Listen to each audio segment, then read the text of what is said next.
tout est pop. Et ce matin, pardon, Alexandre, oui, j'ai du mal d'articuler. Ça va aller. Oui, ça va aller. Vous nous avez amené un jeu de société. Pas un jeu jeu vidéo, oui. vidéo. Je prends le relais, c'est pas grave. Oui, c'est un bon vieux Mario parce que ça faisait longtemps. Et ça tombe bien puisque Paper Mario, la porte millénaire, vient de ressortir sur Switch 20 ans après sa parution originale sur GameCube. C'était en 2004, très précisément. L'histoire est forcément toujours la même. Elle va démarrer à Port-Lacanau, qui est une ville portuaire remplie de voyous.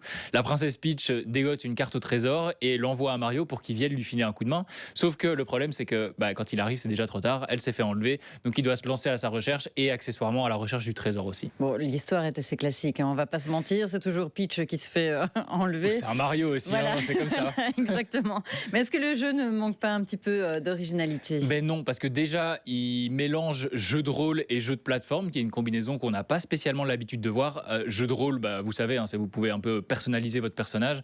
Et un jeu de plateforme, en gros, vous devez sauter partout, pour la faire très très simple.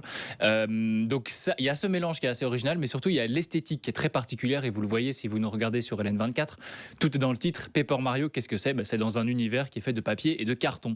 Ça donne quelque chose qui est très cartoon, très coloré. Visuellement, c'est une grande réussite et c'est l'une des principales forces de la série. Et je parle de série parce qu'il doit y avoir 5 ou 6 Paper Mario déjà qui sont sortis. Pour coller avec cet univers décalé, il y a un humour qui est omniprésent, encore plus que dans les autres jeux Mario. Tout est tourné en dérision, même à un moment Mario se fait plier en avion en papier, des trucs comme ça. Il joue beaucoup avec cet aspect papier, c'est régulièrement utilisé pour faire des vannes, ça marche bien, c'est un vrai jeu feel good et très accessible pour toute la famille.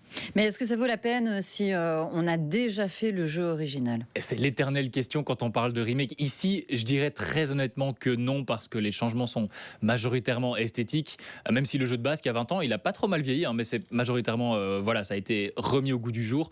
Il y a quelques nouveaux lieux, il y a un nouveau système d'aide pour les plus débutants, mais il n'y a rien qui justifie vraiment de débourser une soixantaine d'euros surtout si vous avez encore une GameCube, que vous avez le jeu d'origine, et gardez votre argent très honnêtement. Par contre, si vous ne l'avez pas fait et que vous avez une Switch, foncez, c'est un jeu très fun, avec un super gameplay, il y a une durée de vie plus que correcte d'environ 25 heures, et puis comme je le disais, n'importe qui peut y jouer. Ça s'appelle Paper Mario, la porte millénaire, c'est dispo dès maintenant, uniquement sur Nintendo Switch, et puis ça vous donnera peut-être envie de jouer à d'autres Paper Mario, en sachant que selon moi, c'est celui-là le meilleur. Il y en a un qui était sorti sur Switch, exclusivement aussi il y a 4 ans je crois, qui était pas mal, mais celui-là, la porte millénaire, moi, je pense que je vais dépenser 60 euros, Alexandre.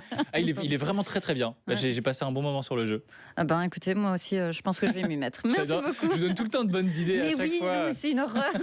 Avec vous, je vais me ruiner.